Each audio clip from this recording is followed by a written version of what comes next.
Hello दोस्तों, welcome back to my new video. सबसे पहले डिस्क्लेमर देना चाहूँगा कि इस वीडियो को प्योरली एजुकेशनल पर्पस के लिए ही रिकॉर्ड कर रहा हूँ। मैं कोई भी बाई या सेल का रिकमेंडेशन इस वीडियो के माध्यम से मैं आप लोगों को नहीं दे रहा हूँ। एंड एक रिमाइंडर भी देना चाहूँगा कि एक पेड टेलीग्राम ग्रुप मैंने ओपन किया है, जिसमें आप लाइव मेरे साथ 1-on-1 इंटरैक्ट कर सकते हो। किसी भी स्टॉक के टेक्निकल या फंडामेंटल रिलेटेड डाउट को पूछ सकते हो।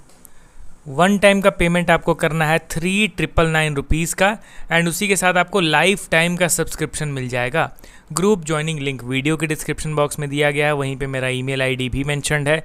आप चाहें तो मुझे ईमेल भी कर सकते हो for this joining purpose, and email के थ्रू आपको 300-400 रुपये का डिस्काउंट भी मिलेगा। तो चलिए अब हम लोग बढ़ते हैं डायरेक्टली स्टॉक्स की ओर। तो ये आज का लास्ट वीडियो होगा दोस्तों। तो ये वीडियो के कमेंट सेक्शन में आप दोस्तों कमेंट कीजिए उन स्टॉक्स को जिनको मैं कल कवर करूं और उनके टेक्निकल एनालिसिस को आप लोगों के साथ शेयर करूं, ठीक है। तो कमेंट करते रहिए, क्योंकि कल जितने भी वीडियोस मैं अपलोड करूंगा सब में जो स्टॉक सिलेक्शन रहेगा वो कमेंट सेक्शन से ही रहेगा। तो पहला स्टॉक हमारे लिस्ट में आपके सामने है एस्ट्रल लिमिटेड। पिछले 2 वीक से स्टॉक में ज़बरदस्त करेक्शन हो रहा है। करंटली 1334 के लेवल पर ट्रेड कर रहा है 1.27% के माइनर तेज़ी के साथ। अब यहाँ पे इसके वैल्यूएशन के ग्राफ को देखेंगे तो हालांकि आपको उतना ज़्यादा प्रॉमिसिंग नहीं लगेगा, बट आप इनके कॉम्पिटिटर से कंपेयर करोगे तो वे बेटर इनका वैल्यूएशन ग्राफ दिखेगा।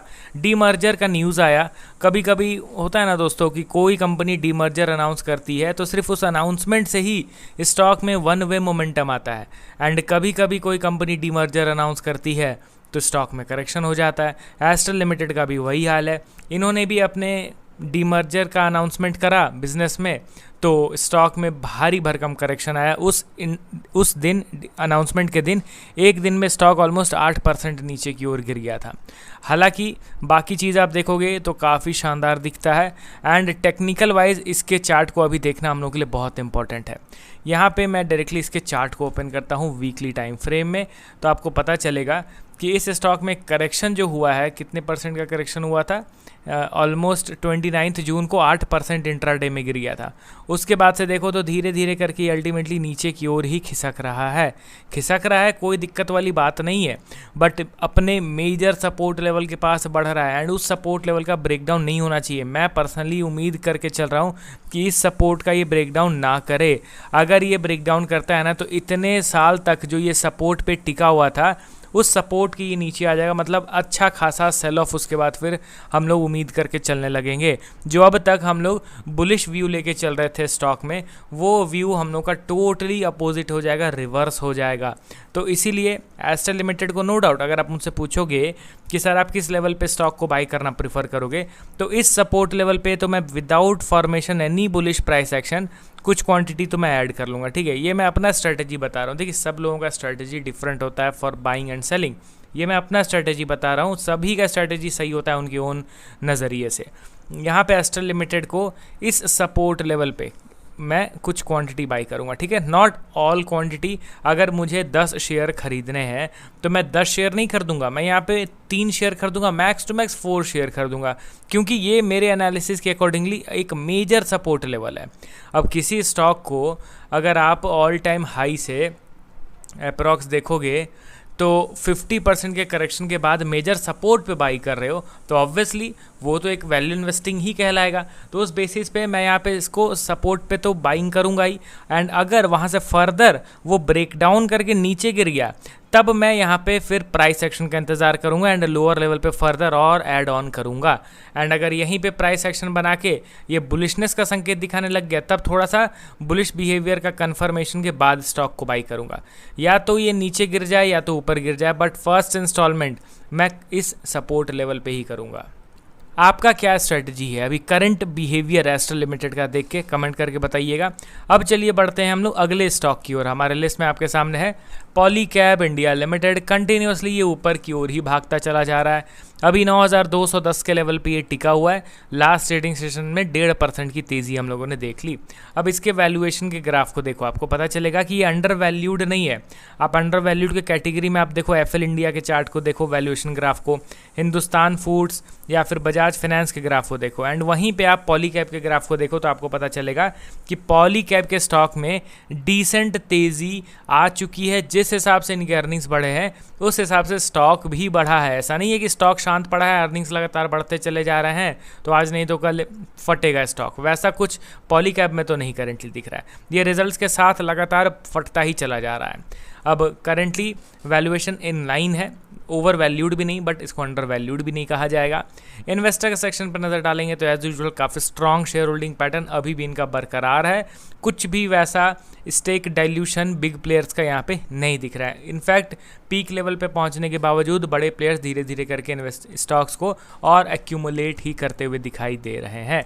अब पॉलीकैब के अगर चार्ट को आप देखोगे तो पता चलेगा कि मेरे हिसाब से जो मैं एनालिसिस कर रहा हूँ उसके अकॉर्डिंगली कि स्टॉक में वीकनेस की शुरुआत हो गई है। एंड ऐसा नहीं कि स्टॉक यहाँ से नीचे गिरा तब मैं ये वीडियो अपलोड करके बता रहा हूँ, ना, मेरे पुराने वीडियोस को देखो जिसमें मैंने रिसेंटली पॉलीकैब को कवर किया तो आपको अच्छे तरीके से समझ में आ जाएगा।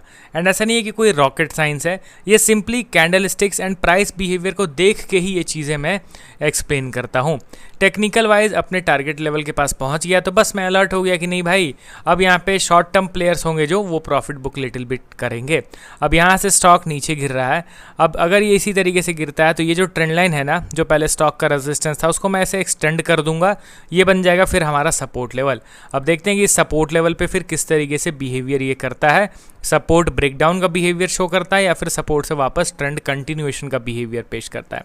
अभी के लिए करंट मार्केट प्राइस में मैं इसको टोटली अवॉइड कर रहा हूं, अभी मैं इसको कुछ भी यहाँ पे बाइंग का कुछ नहीं सोच रहा हूँ, ठीक है। अब चलिए बढ़ते हैं अगले और लास्ट स्टॉक की ओर। हमारे लिस्ट में आपके सामने है Bombay stock exchange limited. Currently देखा जाए तो 3812 के लेवल पे ट्रेड कर रहा है एंड 0.16% का minor up move last trading session में हम लोगों ने देख लिया। अब देखिए दोस्तों, बहुत सारे स्टॉक्स हैं जो करंट सिचुएशन में ऊपर की ओर ट्रेड कर रहे हैं, बुलिश बने हुए हैं, बट वो अभी बेरिशनेस का संकेत दे रहे हैं। तो उस कैटेगरी में मैंने पॉलीकैब को इंक्लूड करा था, उसी सेम कैटेगरी में मैं यहाँ पे बीएसई को भी इंक्लूड कर रहा हूँ। 3812 के लेवल पे ट्रेड कर रहा है। एक बार इनके वैल्यूएशन के ग्राफ को देखो, आपको दिख रहा होगा कि उतना भी ज़्यादा एक्सट्रीमली अंडर वैल्यूड नहीं है, बट हाँ अर्निंग्स लगातार बढ़ रहे हैं तो स्टॉक में जो तेज़ी है वो सस्टेनेबल है। अब यहाँ पे टेक्निकली आप इसके चार्ट को देखो तो आपको क्या दिख रहा है कि ये ओवर स्ट्रेस्ड बाइंग कब से हो रहा है, फ्रॉम 2023 इटसेल्फ। एक भी मेजर पुल बैक नहीं मिला है, एक भी अच्छा खासा प्रॉफिट बुकिंग नहीं हुआ है स्टॉक में।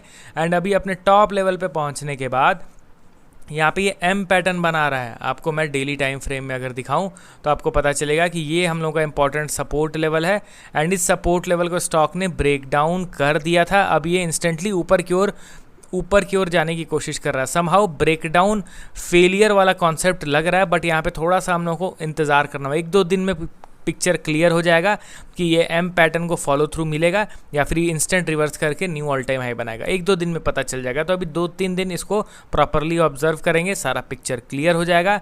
अभी के हिसाब से इस स्टॉक में भी करेक्शन होना चाहिए मेरे कॉन्सेप्ट के हिसाब से, मेरे एक्सपीरियंस एंड चार्ट रीडिंग के बिहेवियर के हिसाब से। अब आप कमेंट करके अपना पॉइंट ऑफ व्यू बताइए। मिलता हूँ कल नए वीडियोज़ के साथ। Okay then, bye bye.